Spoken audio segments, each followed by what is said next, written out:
Am I leaving the kids too much money? Am I leaving the kids too much money? That was very quick answer. And you seem very, very confident in that answer. I believe you. Why is that such a big thing? Again, I think it all goes back to how you made your money and when you made your money. And, like if you don't make your money until later in life and your kids are grown, your kids grew up with no wealth or limited wealth, upper middle class or lower upper class or something like that. Nice vacations, nice schools, but not necessarily generational wealth. If you make it early, I didn't have a passport. I didn't even know what a passport was until I was 18. I had a girlfriend in college. I was going to go visit in a foreign country. She's like, you need a passport. I was like, what's a passport? Yeah. My kids were born with passports, right? My kids have more stamps on their passport than I had, I think, before I was 30. Back to the issues around, how you spot the issue, how you identify the issue. Is it too much wealth now? Parents are still young. Kids are still young. We've given each one of the kids $10 million. What does that grow to in the next 20 years? Oh my God, $30 million. It's too much. Do we want to disincentivize our children? Even though, my kids were born into wealth, I'm still very fixated on making sure that my kids are productive members of society, and are interested in a lot of different things. And I push them to, as I tell them all the time, to be interesting, you have to be interested. I push them into a lot of interesting things and a lot of things that I didn't have the luxury of being able to get involved with when I was a kid because I didn't necessarily have somebody pushing me to do it. My mother didn't even know about some of the things that we push our kids to do. So yeah, it evolves over time. And so that question around wealth evolves over time.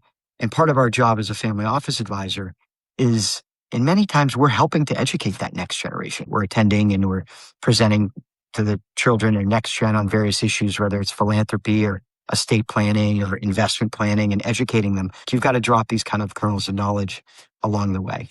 Well, part of what you do is helping them plan intergenerational wealth. And part of that is you have some way, shape, or form, either have to teach the kids about money, about investing, or earn their trust enough where you can prevent them from blowing it if they're not good at it themselves. Yeah. Right? Yeah. Ben, the reason I say it's a function of like when you get it and how you get it and so on. So much in life is about, figuring out what you don't want before you figure out what you do want. And in order to figure out what you don't want, you got to go make a bunch of mistakes, right? And it's easier to make a bunch of mistakes when you don't have anything to lose, right? When all of a sudden, like you were handed everything and now you go make a bunch of mistakes, there are big consequences. And so families are constantly trying to figure out, as I am, of wanting my kids to make, mistakes in small ways so that they can learn. I'm really into martial arts. Martial arts is a journey of, trying things and realizing some things don't work out. Some things do work out and like, ooh, I won't do that again, and that's life, ooh, I messed that up. I won't do that again. And that's how we get good at things, is by continually trying things, whether it's playing the guitar or learning a language or, a martial art is like just continuing to try different things and screwing it up. And so families are very conscious around providing a field so that people can, their next gen can go out, make some mistakes, but hopefully not make them in such a big way, or allow them flexibility to make mistakes and still have the ability to recover. Yeah, that's important. I also think you mentioned something about making sure they're productive, right? If you're not productive personally, I've seen this time and time again, where if you're not a productive person, deep down, you're going to be very insecure.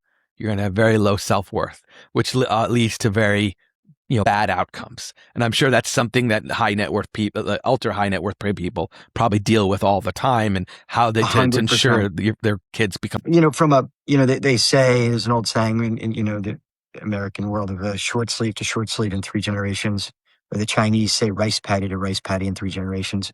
And it's because first generation works really, really hard.